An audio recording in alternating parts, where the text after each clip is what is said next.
Student आज मैं आप लोगों के साथ 7th पॉइंट डिस्कस करने जा रहा हूँ एसिड को रिलेटेड करके कि जब मेटल ऑक्साइड से एसिड रिएक्ट करता है तो फॉर्म करता है सॉल्ट एंड वाटर। अब अपने माइंड में सोचो, क्या कभी इससे पहले भी आपने देखा है सॉल्ट वाटर बनते हुए? बिल्कुल आपने देखा है। कब देखा है? जब इस एसिड को आप लोगों ने बेस से रिएक्ट करवाया है, उस समय भी आप लोगों ने सॉल्ट और वाटर को बनते हुए देखा। जब आपने एसिड और बेस को आपस में रिएक्ट करवाया था उस टाइम भी आपने सॉल्ट और वाटर को बनते हुए देखा है। इसका मतलब न्यूट्रलाइजेशन रिएक्शन, जिससे पहले हम डिस्कस कर चुके हैं कि जो न्यूट्रलाइजेशन रिएक्शन होता है स्टूडेंट्स, वहां भी आप जब देखते हो एसिड और बेस रिएक्ट करके सॉल्ट और वाटर का फॉर्मेशन करते हैं। यहाँ भी आप देख रहे हो कि एसिड किसी मेटल ऑक्साइड से रिएक्ट करके सॉल्ट और वाटर बना रहा है। तो सॉल्ट और वाटर बनाने का मतलब ये भी एक तरीके का न्यूट्रलाइजेशन रिएक्शन, इसमें कोई डाउट नहीं होना चाहिए कि ये भी एक तरीके का न्यूट्रलाइजेशन रिएक्शन है। इससे साफ ये जाहिर होता है बच्चों कि जो मेटल ऑक्साइड है वो बेसिक इन नेचर, किस नेचर का है? Basic in nature. क्यों? क्योंकि हमें ये चीज पता है कि एसिड बेस से रिएक्ट करके ही सॉल्ट वाटर बनाता है। इसका मतलब मेटल ऑक्साइड का नेचर कैसा होता है? बेसिक। एग्जाम अगर पूछा कि ऐसा एक एक्सपेरिमेंट बताओ जिसमें आप प्रूव कर सकते हो कि मेटल का ऑक्साइड बेसिक होता है, तो आप बताओगे कि सर बेस में मतलब हम एसिड डालते हैं तो सॉल्ट वाटर बनता है, हम इसके अंदर भी एसिड डाल रहे हैं तो सॉल्ट वाटर बन रहा है। इसका क्लियर इंडिकेशन है कि ये आपका बेसिक इन नेचर है। तो चलिए इस रिएक्शन को कंप्लीट करते हैं। It is a copper oxide, जो कि मेटल का ऑक्साइड है। अब इसको एसिड से रिएक्ट कर रहे हैं, सॉल्ट बनेगा। नो डाउट सॉल्ट क्लोरीन से साथ जुड़ेगा तब बनेगा। तो कॉपर को आप क्लोरीन के साथ जोड़ रहे हो, कॉपर +2 Cl-1 क्रॉस करोगे तो स्टूडेंट्स कॉपर क्लोराइड का फॉर्मूला बन जाएगा CuCl2 और साथ में निकलेगा वाटर। आई थिंक इसमें कोई डाउट आपको नहीं होना चाहिए। तो ये रिएक्शन आपको समझा दिया है मैंने कि अगर एसिड को मेटल ऑक्साइड से रिएक्ट किया जाता है तो सॉल्ट और वाटर बनता है, जिससे ये चीज कंफर्म है कि मेटल ऑक्साइड आपका बेसिक इन नेचर। ठीक है, अब अगली प्रॉपर्टीज के ऊपर चलते हैं स्टूडेंट्स। ठीक है, तो देखो स्टूडेंट्स, अब 8वां पॉइंट मैं आपके साथ डिस्कस करने जा रहा हूं एसिड का। एसिड कोरोसिव होता है। कोरोसिव मतलब होता है किसी भी चीज को अगर आप कोरोसिव कह रहे हो तो कोरोसिव का मतलब होता है स्टूडेंट, जैसे मान लो आपके पास लोहा है, बिल्कुल इसके इतनी मोटी लेयर्स थी आयरन की। अगर मैं आपसे बोलूं कोई कोरोसिव नेचर है तो कोरोसिव नेचर का मतलब ये होता है कि वो लगातार ग्रेजुअली धीरे धीरे इसकी लेयर को खाता जाएगा, खाता जाएगा, खाता जाएगा।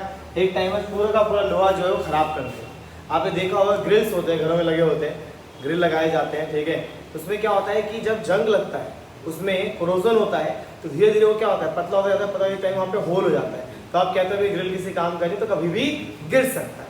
तो कोरोसिव का मतलब होता है लेयर्स बाय लेयर्स को ईट अप कर जाना। अगर किसी भी चीज को ईट अप कर रहा होता है हमारा सराउंडिंग तो हम कहते हैं कोरोजन होगा। कोरोजन मतलब किसी भी चीज को ईट अप करना, धीरे धीरे ग्रेजुअली उस चीज को खा जाना।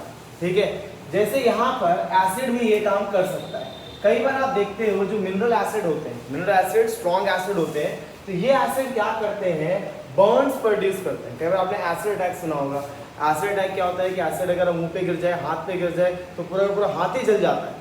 इसका मतलब पूरी पूरी लेयर हमारी बॉडी से क्या कर देता है, हटा देता है। तो वही लिखा बच्चों की जो मिनरल एसिड्स होते हैं वो इतने ज्यादा स्ट्रॉन्ग होते हैं कि वो बर्न जला देते हैं चीजों को। जैसे स्किन जल जाती है, आप देखोगे तो खा जाते हैं किन मटेरियल्स को, जैसे कपड़े हो गए, कपड़े के ऊपर एसिड गिरेगा तो पूरा कपड़े के ऊपर एक होल क्रिएट हो जाता है।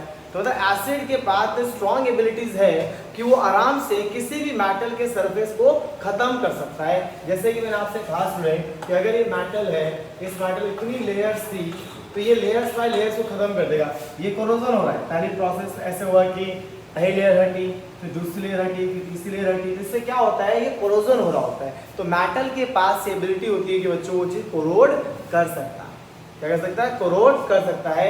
और सिर्फ एसिड के पास से नहीं, अगर एक स्ट्रॉन्ग बेस है आपके पास उसमें भी आप देखोगे कि इसके पास कोरोसिव नेचर होता है। तो मैंने आपसे 8वां पॉइंट डिस्कस किया कि एसिड के पास कोरोसिव इन नेचर होता है। वो एसिड जो होता है वो किसी भी चीज को कोरोड कर सकता है। ठीक है, आई थिंक आप सबको क्लियर होगा। तो सर नेक्स्ट पॉइंट मैं आप लोगों के साथ डिस्कस करने जा रहा हूं। That point is what is common in all acids. जितने एसिड्स हम लोग पढ़ते हैं, चाहे वो स्ट्रॉन्ग एसिड हो, वीक एसिड हो, क्या कॉमन रहता है उनके अंदर? कुछ तो ऐसा होगा जो हर एसिड में कॉमन होगा। तो देखिए स्टूडेंट्स, मैं आपके सामने बहुत सारे एसिड्स को शो कर रहा हूँ। HCl हो गया, नाइट्रिक एसिड हो गया, सल्फ्यूरिक एसिड हो गया, एसिटिक एसिड हो गया, ऐसे और एसिड भी हो गए हैं। Carbonic acid, methanoic acid, tartaric acid, oxalic acid ले सकते हैं। स्टूडेंट्स, सारे एसिड्स को एक कॉमन थिंग्स में ऐड करो, दैट इज वाटर। क्योंकि बिना वाटर के कोई भी एसिड अपनी एसिडिक प्रॉपर्टी शो नहीं कर सकता। आप क्या करो, जितने एसिड आप जानते हो सारे एसिड को पानी में डाल के देखो और देखो क्या ऑब्जर्वेशन मिलता है। जब HCl को पानी में डालता है स्टूडेंट, तो यहाँ बनता है H+ aqueous और Cl- aqueous। aqueous का मतलब होता है कि वो पानी में डिसॉल्व है, फ्री फॉर्म में नहीं है, पानी के अंदर डिसॉल्व है। आप HNO3 को देखेंगे तो इसमें भी आप क्या ऑब्जर्व करेंगे, H+ aqueous, NO3- aqueous। आप सल्फ्यूरिक एसिड को देखेंगे तो यहाँ आएगा 2H+ aqueous और आएगा स्टूडेंट SO4 2- aqueous। आप वीक एसिड, एसिडिक एसिड को लेंगे तो यहाँ भी देखेंगे H+ aqueous और बाहर निकल कर देखेंगे CH3COO- aqueous। तो आप एक चीज क्या ऑब्जर्व कर रहे हैं, जितने भी एसिड्स हैं, चाहे वो आपके स्ट्रॉन्ग एसिड, हाइड्रोक्लोरिक एसिड हो, नाइट्रिक एसिड हो, सल्फ्यूरिक एसिड हो, या आपका वीक एसिड हो, acidic acid, one thing is common in all acid is what? H+ ion. Her acid में आपको H+ आयन मिलेगा। इसका मतलब what is common in all acid? H+ ion. जितने भी एसिड होंगे वो H+ आयन रिलीज करते होंगे। अगर वो H+ आयन रिलीज नहीं करेंगे, इसका मतलब वो एसिड नहीं है। तो एसिड की डेफिनेशन आप दे सकते हो कि एसिड ऐसा एक कंपाउंड होता है जिसको आप पानी में डिसॉल्व करो तो वो आपको H+ आयन दे रहा है। ठीक है, तो स्टूडेंट हमने जान लिया कि हर एसिड में जो कॉमन थिंग है वो H+। अगर H+ है इसका मतलब एसिड है, तो हमने यहाँ पे पॉइंट लिख देते हैं यहाँ पर, all acid have one common thing that they release H+ ion in aqueous solution।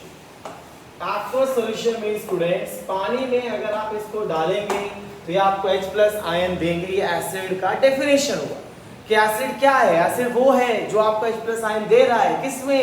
aqueous solution में, पानी में डालें। अब ये क्वेश्चन एग्जाम में बड़ा रिपीटेड आता है, बड़ा रिपीटेड होता है।